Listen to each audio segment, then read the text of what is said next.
Hey friends, Michelle here again. If you're listening on our podcast and you can't see my face, if you see my face, you know who I am.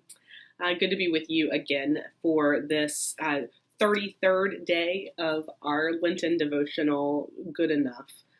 I promise you that next week, Holy Week, you have a variety of new voices to hear from. That's so important to us in this devotional series, is that you don't just hear from me over and over again. Nobody wants to hear from me over and over and over again. Plus, I tend to be long-winded.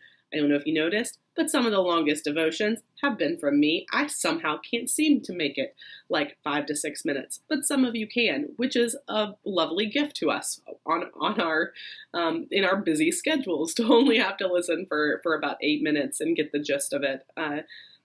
Next week, you have new voices to hear from, but you'll have me for the next couple of days still.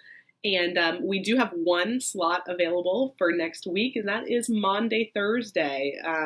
Jesus' Last Supper. If that seems to be something that you would love to lead, I invite you to sign up, and you can do that by going to kingstownecommunion.net/goodenough and scroll down a little bit, and you'll see the link to our Lenten devotional sign up. We do need someone for Maundy, Thursday, but every other day has been claimed for Holy Week, and I'm grateful for you and for the ways you're leading us in growing closer to God and growing closer to each other through this. Well, I feel like God is speaking to me because I only sign up for these when there's an opening, and every single one I have done has been in the Psalms. Maybe God has something to say to me that I need to be praying the Psalms more often.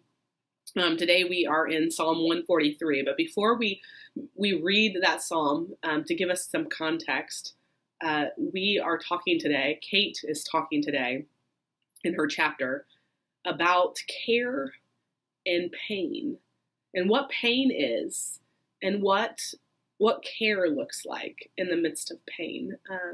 She talks a lot about how pain, we always think about pain in what it does to us, what it feels like to be in pain. But often we forget that pain offers us virtues in life often as well. There are things that we learn about ourselves. We become a different kind of person through our experience of pain in this life. When I think in my own life about pain, honestly, I've been super fortunate and privileged to not experience incredible, searing pain in my life. I know I will at some point, but there were 2 years that I can remember that were particularly painful. I would say my junior year of high school was particularly painful. My parents were arguing a lot. There was a lot going on in our household. It was rough. So that would be a memory of pain for me, my junior year of high school.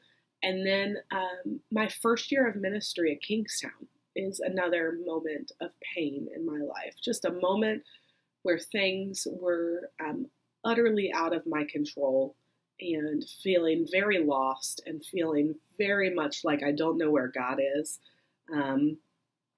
And because I haven't experienced a lot of pain, and specifically my first year in ministry was a lot of pain related to what felt like failure.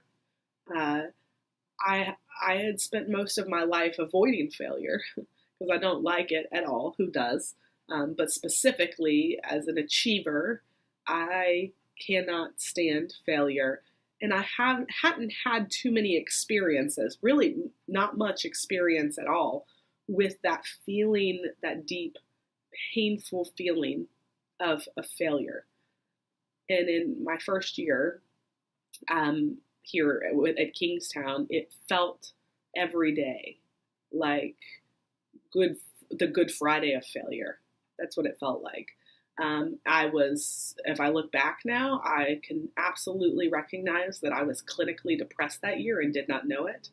I was absolutely coping with, pouring an extra large glass of wine at the end of the night, that kind of coping. I was getting through as best as I could that year.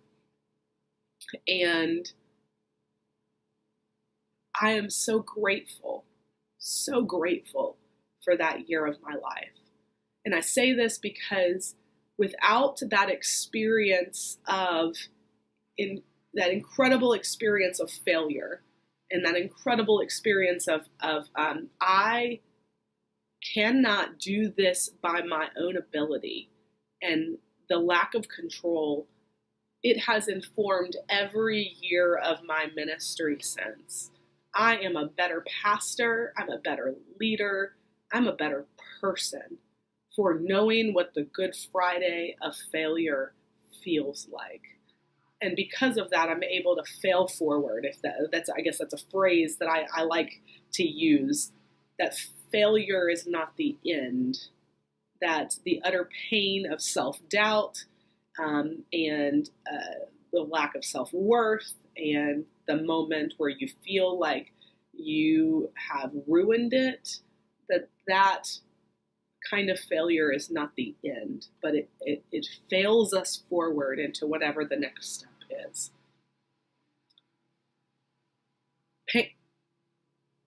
So Kate talks about that, and I'll read you a line from her book about that. Part of the confusion about pain lies in its purpose.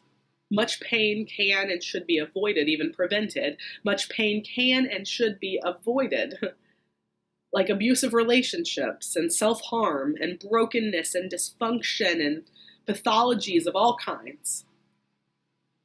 That kind of pain is not part of God's desire for us. It is not part of God's desire, and it violates the deepest, truest thing about us, that we are deeply worthy of all good things. So I know God would have not had me to have such a miserable first year of ministry. That is not part of God's plan. That is not part of the good thing that God has for me. But, and this is like a big but there are some virtues that we can develop as people.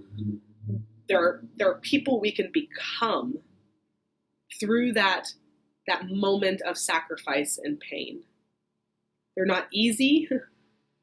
These moments are not easy. They're like, she kind of compares them to flowers. They're not easy flowers. They're like ridiculous hydrangeas, unnecessarily beautiful and temperamental as heck these moments are. When we want to grow, there might need to be some pruning, some hacking at all the deadening habits and all of the deadening beliefs. Truly, I thought I was averse to failure.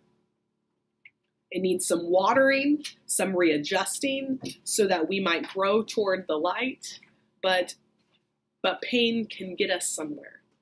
It has this way of creating virtues, making us be the people that we were called to be. What Kate seems to suggest is that these experiences of pain in our lives, they drive us to be people who care better.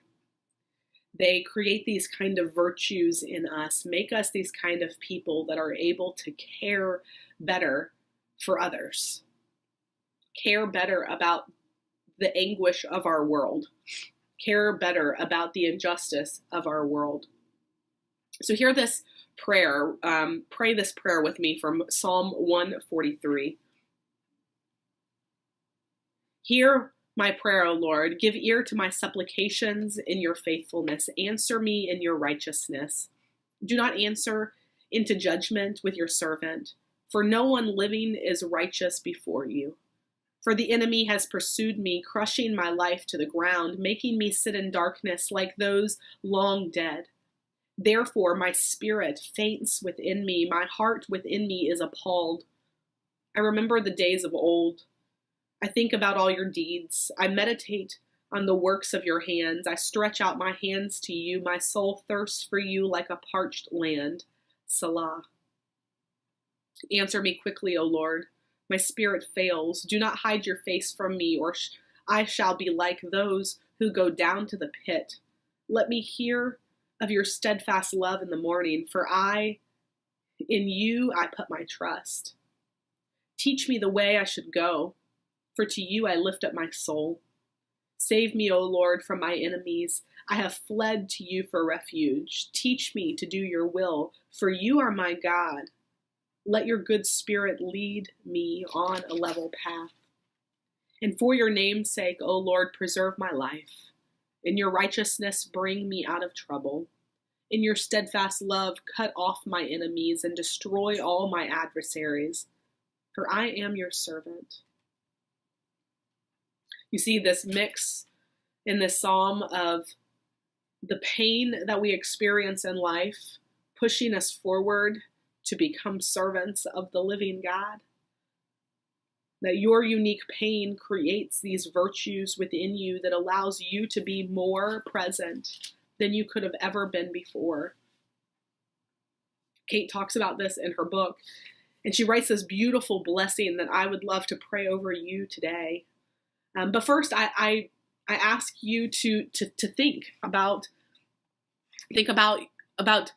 your life. Think about the ways that you are being called to care uniquely for others. And what does that cost you? What has that cost you to be able to care for others? Has it cost you previous pain, or is the pain you are going through now the cost of being able to be with and care for others? This writer and nurse, Christy Watson, describes how she knew that she was going through something she had to go through. She knew she was doing her work right when it cost her something. Love and service and kindness and empathy, it all costs us something. In order to be able to give love, in order to be able to serve rightly, in order to be able to offer kindness from the goodness of our hearts, in order to be able to offer empathy, real empathy, it first will cost us something. Or it will not be real. It will not be something we know deeply inside of ourselves and are sure of. And so maybe fill in these blanks today. Think upon this. What does love cost me? Or love costs me this. Service to God and to the world costs me this. What does it cost me?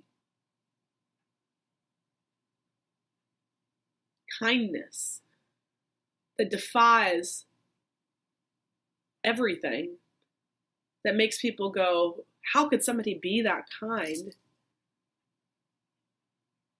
It costs me this. Empathy, deep empathy for a friend, or maybe even for an enemy. It costs me what? What does it cost you?